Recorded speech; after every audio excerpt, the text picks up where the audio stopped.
విభజన హామీలపై మోదీ సర్కార్ను ప్రశ్నించే ధైర్యం ఉందా అని ఐటీ మంత్రి లోకేష్ ప్రతిపక్ష నేత జగన్ను ప్రశ్నించారు. సొంత జిల్లాకు ఉక్కు కర్మాగారం ఇవ్వకపోయినా ఎందుకు నోరు మెదపడం లేదని ప్రశ్నించారు. జన్మభూమి మా ఊరు కార్యక్రమంలో భాగంగా కడప జిల్లాలో పర్యటించిన లోకేష్ రాయచోటి నియోజకవర్గంలో 100 కోట్ల రూపాయల విలువైన పలు అభివృద్ధి పనులకు శంకుస్థాపన, ప్రారంభోత్సవాలు చేశారు. అన్ని రంగాల్లో ముందున్న ఆంధ్రప్రదేశ్ అంటే ప్రధాని మోదీకి అసూయ అని లోకేష్ విమర్శించారు. బీజేపీలోనే జగన్, పవన్ పార్టీలు అంతర్లీనంగా ఉన్నాయని వ్యాఖ్యానించారు. ఇంకొక సభలో చంద్రబాబు నాయుడు పంపించాడు ఆవు నా సభని ఆపేది. అంటే ఆవు కంపడితే తెలుగుదేశం ఆవు, 108 అంబులెన్స్ వెళ్తే తెలుగుదేశం అంబులెన్స్. అందుకే ఆంధ్ర ప్రజలు చూస్తే ఇంక అర్థమైంది, వీళ్ళందరూ తెలుగుదేశం పార్టీకే ఓటేస్తారు.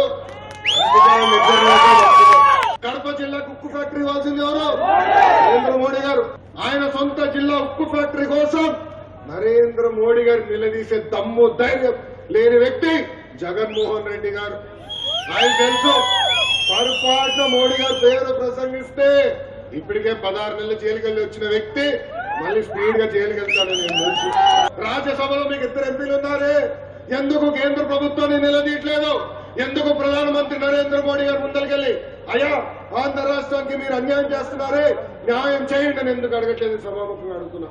దొంగపుత్రుడు కదా, బాగా భయం. బీజేపీ అంటే భారతీయ జనతా పార్టీ కాదండి. బి అంటే భారతీయ జనతా పార్టీ, జే అంటే జగన్మోహన్ రెడ్డి గారి పార్టీ, డి అంటే పవన్ కళ్యాణ్ గారి పార్టీ. ఈ రోజు వీళ్ళు ముగ్గురు కలిసి చంద్రబాబు నాయుడు గారిని ఇబ్బంది పెట్టడానికి ప్రయత్నిస్తారు.